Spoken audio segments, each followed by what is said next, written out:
Kilat News Updates. Mga balita ngayon, babaeng miyembro ng NPA dinakip sa Occidental Mindoro. Isang sundalo patay sa engkwentro. Barangay Kapitan sa Maguindanao del Sur, inambush. Security escort nito, kritikal ang laga. Libreng sakay sa Maynila, umarangkada na.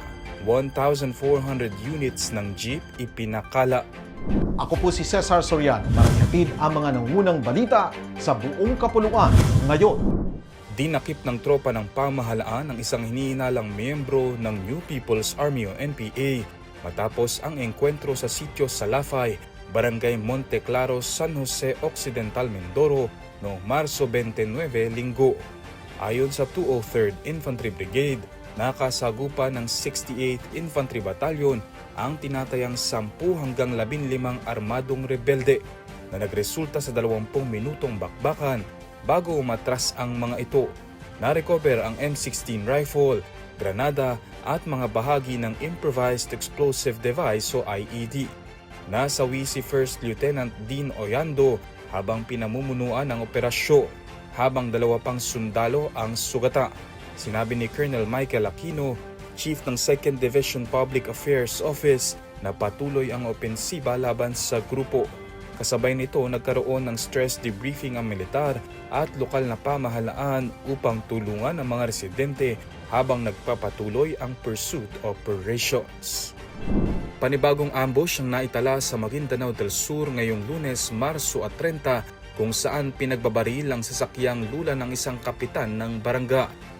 Ayon sa ulat, sakay ng itim na kotse ang biktimang kinilalang si Mansur Mangelen ng Barangay Damalusay sa katabing bayan ng Paglat kasama ang kanyang mga escort. Nang pagbabarilin sila sa bayan ng Panda. Mapalad na nakaligtas si Mangelen, ngunit kritikal ang isa nitong escort na kinilalang si Arafat Abet na nagtamo ng mga tama ng bala sa katawan at kasalukuyang ginagamot sa Buluan District Hospital. Patuloy ang pagtugis sa mga tumakas na sospek at ang investigasyon sa krimen. Umarangkada na ngayong araw, Marso 30, ang libreng sakay program ng pamahalaang lungsod ng Maynila para tulungan ang mga commuter at driver sa gitna ng transport strike at taas presyo ng langis. Sa ilalim ng programa, aabot sa 1,400 public utility jeepneys ang idineploy sa major transport corridors at inner city na mga rutas sa lungsod. Kabuo ang 22 jeepney organizations ang lumahok sa programa kung saan napagkasunduang ang LGU ay maglalaan ng 3,000 piso na araw-araw na tulong, tigi 1,000 para sa driver, operator at budget para sa diesel, habang libre namang makasasakay ang mga commuter. Ayon kay Mayor Isko Moreno Dumagoso, nasa 20 milyong piso ang inalaan na budget sa programa. Nagtatagal mula March 30 hanggang April 2 at muling ipatutupad mula April 6 hanggang April 8. Posible itong mapalawig depende sa available na pondo at demand. Para sa Kidlat News Channel, ako si Renzo Lenon, nag-uula.